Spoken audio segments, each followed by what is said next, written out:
छत्तीसगढ़ में इस साल के अंत में विधानसभा चुनाव होने हैं, जिसे लेकर भारतीय जनता पार्टी ने अपनी तैयारी तेज कर दी है। इसी कड़ी में प्रधानमंत्री नरेंद्र मोदी आज फिर छत्तीसगढ़ पहुंचे, जहां उन्होंने लोगों को करीब 27,000 करोड़ की परियोजनाओं की सौगात दी। इसके बाद जगदलपुर में एक चुनावी जनसभा को संबोधित करते हुए उन्होंने कांग्रेस पर जमकर निशाना भी साधा। पीएम मोदी ने कहा कि छत्तीसगढ़ में चारों तरफ भ्रष्टाचार का बोलबाला है। छत्तीसगढ़ में अवैध चरम पर है।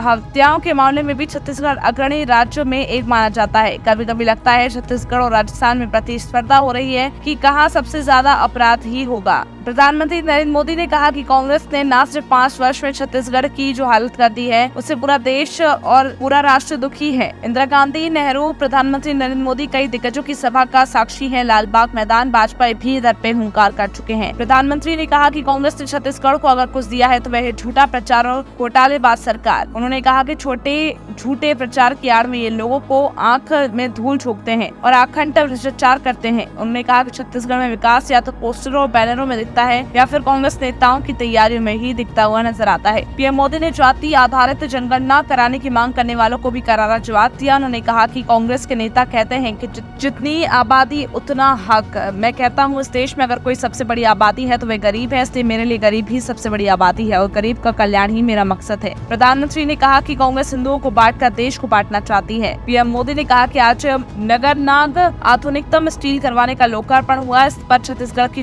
जनता को गर्व हो रहा है, लेकिन इतने बड़े कार्यक्रम में ना तो मुख्यमंत्री आए और ना ही उप मुख्यमंत्री आए। यहाँ तक कि कांग्रेस का एक भी मंत्री इस कार्यक्रम में शामिल नहीं हुआ है, जो कि काफी दुर्भाग्य की बात है। ऐसे में आगामी विधानसभा चुनाव में आखिरकार क्या कुछ देखने को मिलता है और किन किन प्रत्याशियों को टिकट मिलती है, ये तो आने वाला वक्त ही बताएगा। पर तब तक के लिए आप हमारे चैनल को लाइक, शेयर और सब्सक्राइब करना ना भूलें।